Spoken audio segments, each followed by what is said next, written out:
Nem só de corredores o atletismo é feito, meu carinho. E o que seriam desses esportes sem esses professores, né, Vitor? Exatamente. O Paulo, que é zootecnista e mestre em produção animal pelo mestre, hoje está vindo para a pista do ECR para analisar as jogadas do confinamento em 2023. Não sei você, Vitor, mas eu estou empolgado para ver como vai ser isso. Bora dar o tiro da largada? Com vocês, Paulo Dias. Um oferecimento Ponta.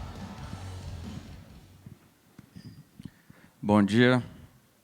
Primeiro, agradecer aqui o Scott e o Eduardo e a equipe toda organizadora para esse belíssimo evento, né? Evento esse que traz orgulho aí para a pecuária brasileira e para o agro, né? E um orgulho para a gente poder estar aqui com essa parceria, sempre podendo contribuir com essa grande geração de conhecimento, que é o nosso grande desafio aí para que vocês possam tomar as melhores decisões, né? E o meu desafio aqui hoje é realmente entrar aí bem fundo aí nas informações e poder entender como que esses times aí de jogadores do confinamento de 2023 puderam escalar esses times, suas estratégias e um pouco dessas jogadas ao longo do tempo. Espero que vocês possam tirar o melhor proveito dessas informações. Para que a gente possa falar um pouco sobre isso, entrando um pouco sobre a fonte dessas informações, nós, Ponta, temos uma base de dados anualmente gerida aí na faixa de 7 milhões de cabeças. Desses 7 milhões de cabeças, parte é pasto, parte é engorda intensiva. E aí, quando a gente entra um pouquinho mais para dentro dos dados de engorda intensiva, a gente tem aí 4 milhões de animais geridas por ano em TIP, que representa 15% dessa base de dados, e 85% da base de dados em confinamento. E para essa análise aqui, para a gente poder ser bem mais atraente, aí, conseguir atingir o maior público de dados de confinamento, as nossas análises chegaram aí a 2 milhões de cabeças para que a gente pudesse trazer essas informações com vocês, principalmente de macho Nelore, puro aí macho Nelore, com animais confinados acima de 30 dias e menor que 200 dias de coxo. É importante a gente falar um pouco sobre o suor, o trabalho que essa turma operacional faz para poder tirar essas informações. Às vezes a gente está aqui no palco simplesmente falando dos dados, mas por trás disso aqui tem mais de 3 mil pessoas coletando dados e informações em produtos e recebendo pressões muito grandes de seus gestores para que a gente possa estar aqui hoje falando sobre essas informações e também cada um de vocês tomarem a decisão certa com as informações corretas. Aqui vai o meu compromisso de poder estar representando aqui com toda essa energia e esse suor de cada um desses que coletam esses dados da melhor maneira possível. E aí esse número todo de 2 milhões está assim distribuído ao longo dessas regiões aí como um todo. Trazendo um pouco para a gente começar a conversa, né, como Marta trouxe bem facilmente ali, né, se eu não como nenhum frango e o outro come 2, a gente está com 1 e às vezes ninguém comeu nenhum. Aqui a gente, nas análises de dados, ficou bem clara que é muito difícil você comparar olhar um dado só do Brasil. E aí a gente teve um cuidado de separar região sudeste com região centro-oeste, para que a gente pudesse tirar mais insights sobre isso. O primeiro ponto que eu trouxe aqui é como é que esses jogadores, como é que esses times aí nessas regiões jogam da porteira para fora, como compram e como vendem o boi magro e, consequentemente, o boi gordo. E aí eu peguei esses dados e projetei, nossa equipe ali projetou junto com a base de dados Scott, para a gente poder entender se o comportamento desses dados também se assemelha a um comportamento, tem correlações com o comportamento de venda e de compra da base de dados Scott, que é uma base de dados extremamente representativa para o nosso meio. E a correlação disso é bem alta, ou seja, nós temos uma correlação acima de 90% do movimento de compra e do movimento de venda desses animais para essa quantidade de dados coletados na base de dados. Um fator importante é que as regiões elas tenham praticamente o mesmo comportamento, mas com um detalhe para a região do centro-oeste, onde a gente tem aqui uma diferença média, principalmente do preço de venda desses animais, de R$ 47,00 frente o que eles vendem versus base de dados Scott Mato Grosso. Isso aqui nos mostra que esse time aqui dessa base de dados, eles vendem no Mato Grosso quase que equivalente a preço São Paulo. Então, já podem pensar aí, né? Tem uma região como Mato Grosso, o Centro-Oeste ali como um todo, é melhor produtora de grãos, consegue produzir um pouco melhor, mas mais do que isso também estão conseguindo emplacar aí negociações e preço de venda com melhor qualidade do que aqui o Sudeste, que tem uma diferença média aí de R$17 por arroba. É importante a gente, quando a gente traz aqui decompondo aí esses dados, para a gente poder ter uma ideia do ágio dessa jogada aí, desses dois times, Mato Grosso, Centro-Oeste e Sudeste, a gente tem alguns comportamentos bem relevantes. Primeiro, a gente teve um estresse muito grande do preço de compra e do preço de venda ao longo dos anos, desde 2019 aqui, né? Mas é importante entender que esse ágio veio nessa base de dados acompanhando ao longo desses anos, e a gente tem uma diferença média aí entre R$33 por arroba no ágio ao longo desse tempo, para a região Sudeste, e cerca de R$38 na região Centro-Oeste. Ou seja, quando a gente se preocupa muito, a gente tem um preço de boi gordo subindo, mas, consequentemente, o preço da reposição vem acompanhando ao longo do tempo. Então, a preocupação grande de vocês, principalmente, é óbvio que aqui vocês vão ver muito nitidamente que a gente tem que jogar tanto da porteira para fora como da porteira para dentro, mas a preocupação do ágio, ela realmente é menor um pouco quando você consegue equivaler aí tanto a compra quanto a venda. Uma observação importante é que, no final do segundo giro, do ano passado, de 2023, o Centro-Oeste começou a experimentar o deságio, enquanto que a região Sudeste, nessa base de dados, ainda não estava, ainda estava com 0 a 0 aí na compra e na venda. E a região Centro-Oeste já vinha aí com a utilização do deságio, que favorece um pouco as arrobas de estoque comprada numa valorização das arrobas de venda. Bem, quando a gente traz um pouco o que importa para a gente, né, o lucro disso tudo, e aí eu trouxe um pouco o Brasil só para a gente mostrar um pouco a tendência, desde 2019 para cá, a gente vem diminuindo o lucro ao longo do tempo. Né, nós começou aqui com um lucro um pouco menor, depois, em 2020, a gente teve uma alta desse lucro, e ao longo do tempo veio caindo, e teve uma recuperação aqui no segundo giro de 2023. Quando a gente olha o comportamento das duas regiões, a gente nota que o Sudeste se manteve num lucro menor por mais tempo, enquanto que o Centro-Oeste teve uma reação aqui no primeiro giro, e depois, como Marta realmente colocou ali o gráfico na queda aqui no final do primeiro giro, esse lucro veio abaixo e agora, no final, se recuperou novamente, o que teve muito pouco aqui na região Sudeste. Ou seja, a região do Sudeste sofreu mais tempo com a parada ali do lucro mais baixo ao longo do tempo do que a região Centro-Oeste. Aqui eu trouxe, eu queria analisar se a pergunta sempre que a gente estava na discussão, e é importante isso, né? Os palestrantes aqui como todos se interagem e a gente tenta trazer a melhor qualidade da informação interagindo tudo isso. E ficou uma pergunta, né? O confinamento ele ainda é estratégico? Ele realmente está sendo ao longo do tempo? Como que isso está hoje, né? Como é que está a dinâmica hoje do negócio de confinamento? E aí eu falei, vamos dar uma olhada no fluxo de movimentação desses animais ao longo do tempo e vamos entender até que tempo, quanto tempo, 100% dos animais entraram e saíram dentro do confinamento ao longo dos anos. E aí ficou engraçado que em 2019 a gente tem um comportamento clássico de um confinamento estratégico. Aqui a gente está no primeiro mês de 2019, aqui aí você vê que começou-se a entrada do animal aqui, 100% foi atingido antes do mês 7, nas entradas dos animais ao longo do tempo. Isso aqui era muito forte daqui para trás, né? A gente tinha uma entrada muito forte, muito bem desenhada, o jogo estava muito bem definido ao longo do tempo, das entradas, a estratégia bem clara, das entradas e da saída dos bois. Quando a gente vem mais para 2022, 2023, mudou-se o comportamento de entrada e saída de boi. Ou seja, o confinamento se mantém por mais tempo entrando e saindo boi.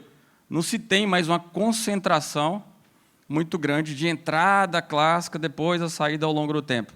Então, confinamento hoje, praticamente, nessa base de dados, ele se mantém por mais tempo um negócio de entrada e saída e é ao longo do ano. É ao longo do ano inteiro, né? Então, não é mais só estratégico nessa base de dados. Isso, aí, pensando um pouquinho melhor, né? Bem, se a gente tem um fluxo de movimento desses animais que mudaram, e a gente tem classicamente estações secas, estações chuvosas, e primeiro e segundo giro, vamos fazer uma analogia aí, como que essa turma joga no primeiro tempo e no segundo tempo do jogo, do negócio, confinamento. Quando a gente traz isso, a gente vê classicamente aqui, e era de se esperar, né? A gente tem os dias de coxo mais alto no segundo giro, no final do segundo giro, os dias de coxo um pouco menor no primeiro giro, os desempenhos, basicamente, um pouco maior no primeiro giro, os rendimentos de carcaça maior no primeiro giro do que no segundo giro, e os pesos de entrada maior no segundo giro e menor no primeiro giro. O que isso nos mostra? Isso aí nos traz um alerta de que, assim, realmente a gente tem primeiro e segundo tempo para jogar. Será que nós, hoje, como confinadores, estamos pensando nesse primeiro e segundo tempo? Quando a gente entra para jogar, a gente escala no planejamento lá no início, mas a gente esquece que a gente tem 2 tempos para reverter o jogo, reverter o resultado ao longo do confinamento até o final do ano. Será que a gente está preparado para isso? É muito claro que o boi não é o mesmo. O manejo do confinamento, às vezes, se torna o mesmo, porque a operação é muito tensa. Mas o nosso planejamento lá atrás, que começa agora, do primeiro giro, tem que estar muito atento para poder entender que, se a gente for mal no primeiro tempo, a gente tem que trocar jogador, a gente tem que trocar estratégia, e a gente tem que entender quais são esses novos atores que vão vir aí, os bois, para a gente poder recuperar o nosso posicionamento no campeonato até chegar no final do nosso resultado econômico. Isso aí é importante que vocês coloquem no planejamento para que vocês possam ter uma recuperação, caso precise, lembrando que o primeiro giro, em todas as análises que a gente faz, ele é decisório em relação ao seu lucro e impacta muito fortemente no resultado final.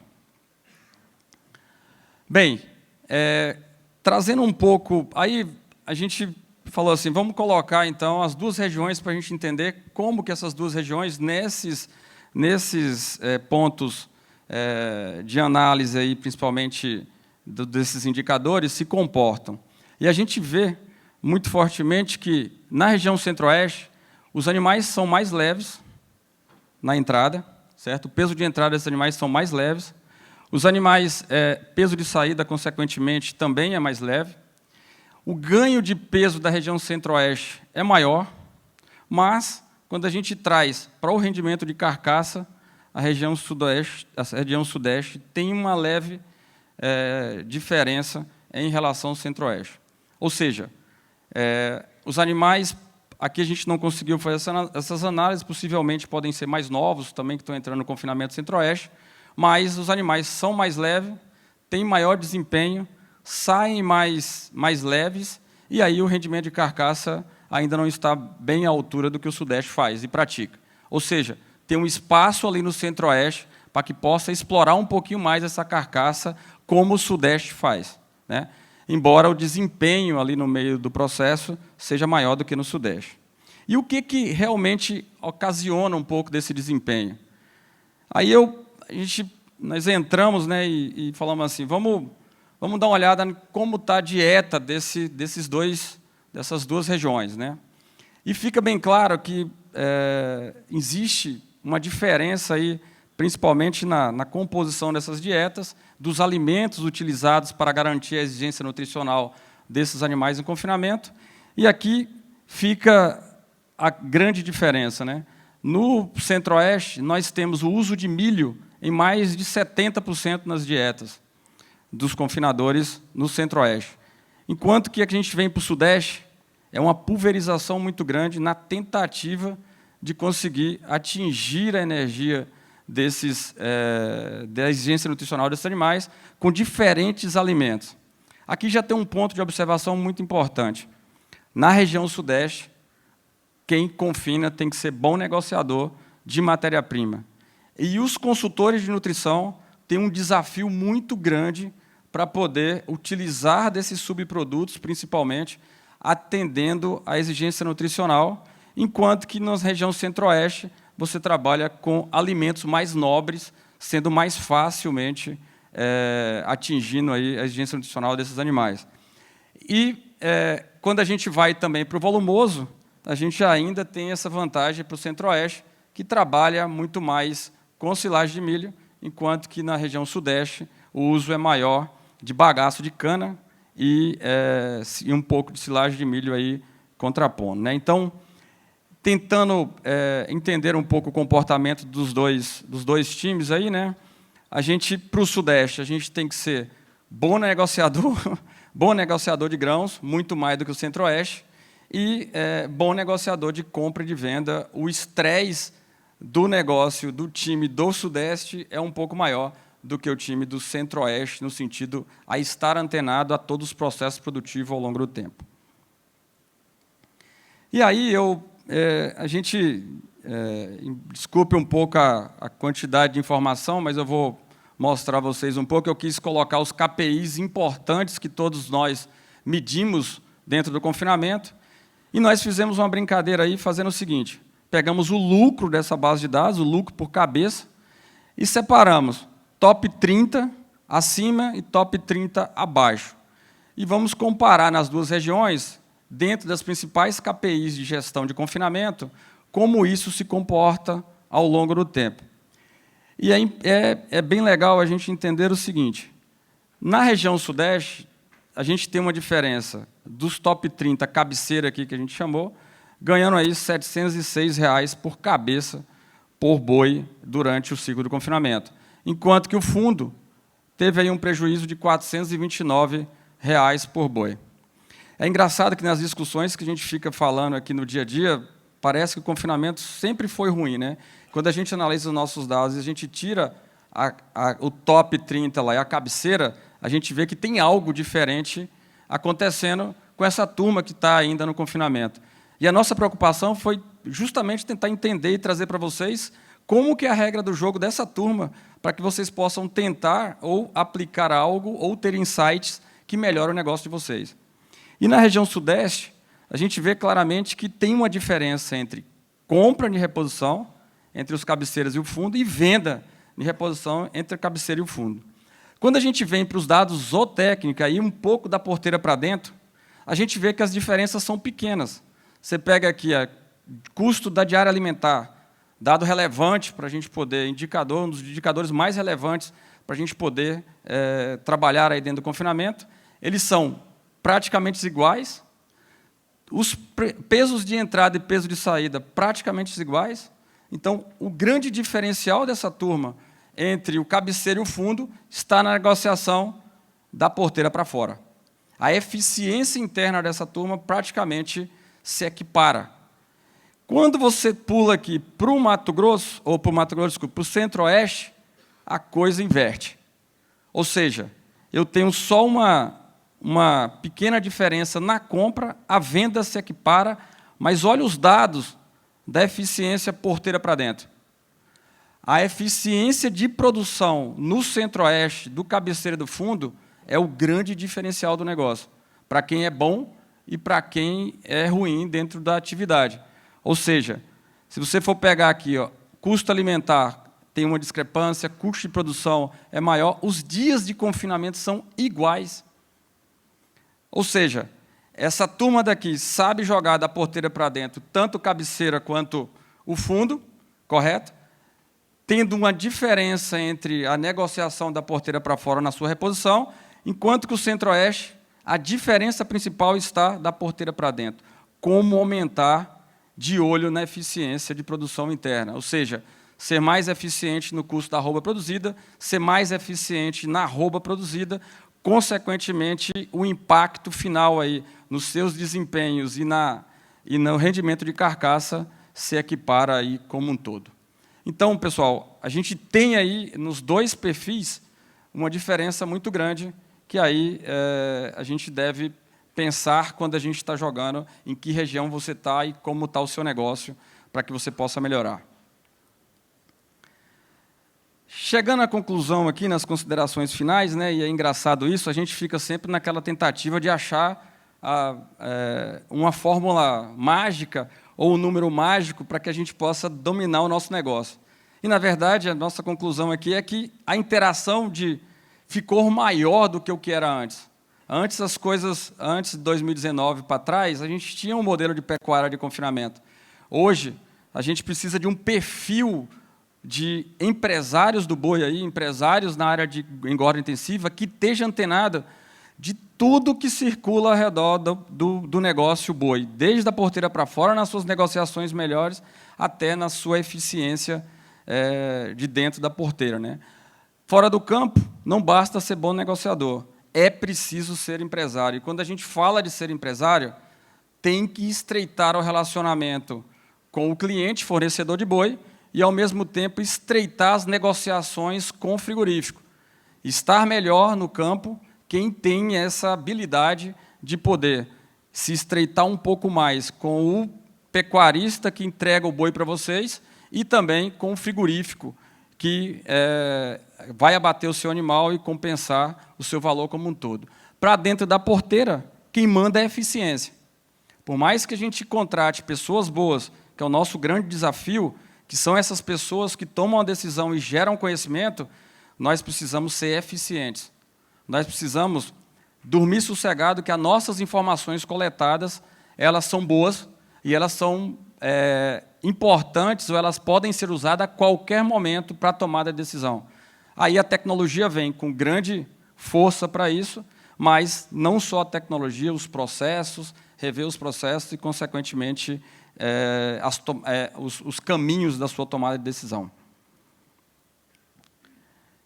E, deixando a mensagem final, né, a tecnologia de ponta, realmente informação de valor. Quero que vocês olhem realmente se as informações que vocês têm realmente têm valor e, consequentemente, possam utilizar disso para a sua tomada de decisão. Obrigado.